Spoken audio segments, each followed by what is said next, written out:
नमस्कार मंडळी. आपण राग का येतो याविषयीची कारणं आज पाहणार आहोत. तर सांगा बरं मला, तुम्हाला कोणत्या कोणत्या प्रकारे राग येतो बरं? तर याचा आपण विचारच करत नाही. आपल्याला राग कशामुळे येतो? कुठलीही घटना मनाविरुद्ध घडली की आपण लगेच हायपर होतो. पण हा राग येण्याविषयी विविध कारणं पण असतात. ते आता आपण पाहूया. विस्तृत स्वरूपात मुद्दे पाहूया. पहिला मुद्दा, ताणतणाव आणि निराशा. जीवनातील तणावपूर्ण परिस्थिती किंवा अपेक्षा पूर्ण न झाल्यामुळे निराशा येते, ज्यामुळे राग येऊ शकतो. आपल्या रोजच्या आयुष्यात खूप आपल्याला ताण येतो. आपलं जे रोजचं रुटीन आहे, रोज घडणाऱ्या घटना आहेत, त्यामुळे आपल्याला खूप ताणतणावाला सामोरं जावं लागतं. दुसरा मुद्दा, अन्याय आणि अनादर.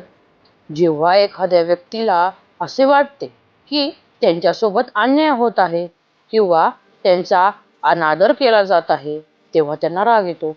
सगळ्यात महत्त्वाचा मुद्दा आहे मंडळी हा, आपल्या मनात पुढचा व्यक्ती आपल्याशी अनादर करून वागतोय.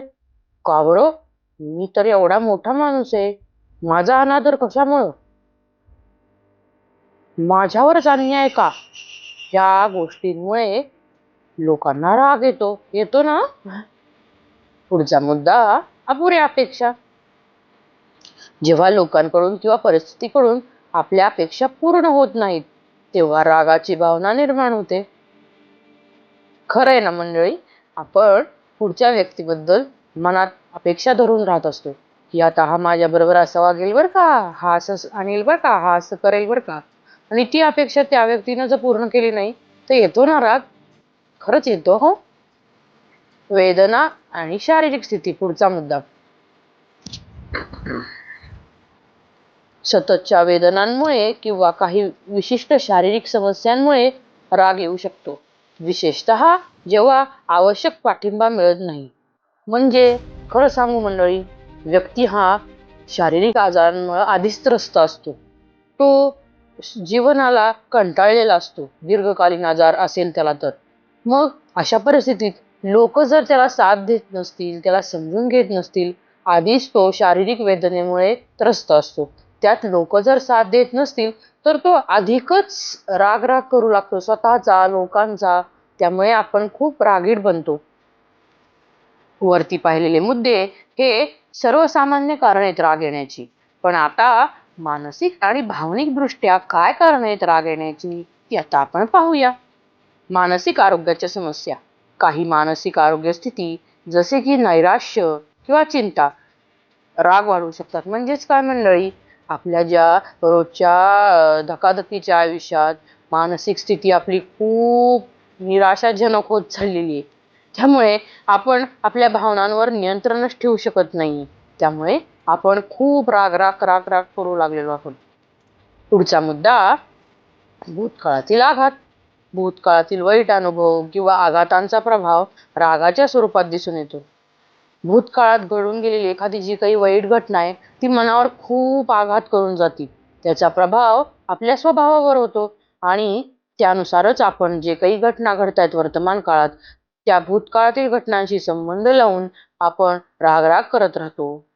पुढचा मुद्दा, अपुरी समज.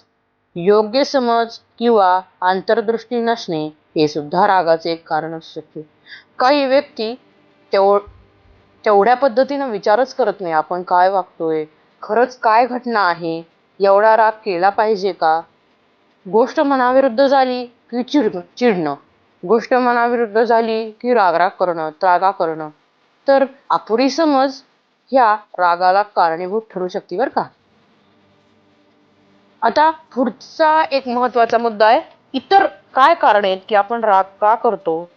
पहिला मुद्दा बघितला सामान्य कारण, दुसरा बघितला भावनिक कारण, आता तिसरा, ह्या दोघांशिवाय काय कारण आहेत, तर ती खालील प्रमाणे पाहूया. भावनिक हल्ला. जेव्हा एखाद्या व्यक्तीला भावनिकरित्या लक्ष्य केले जाते किंवा त्याच्यावर हल्ला केला जातो असे वाटते, तेव्हा त्यांना राग येऊ शकतो.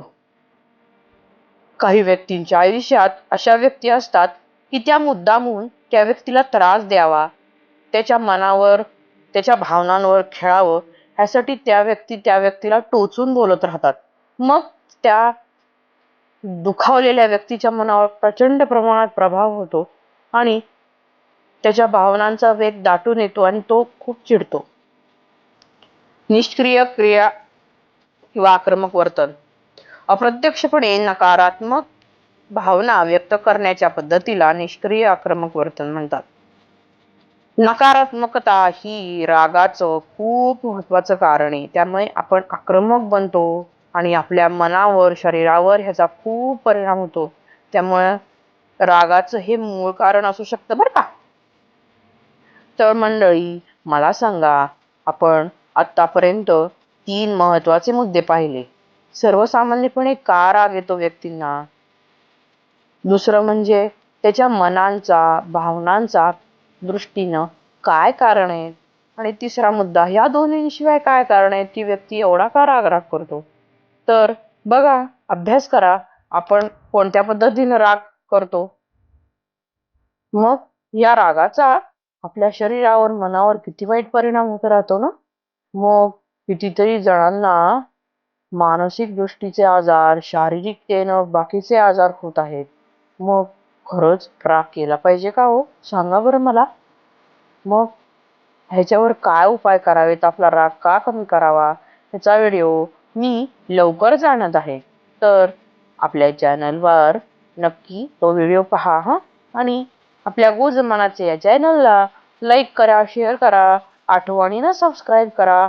धन्यवाद. खूप आनंदी रहा.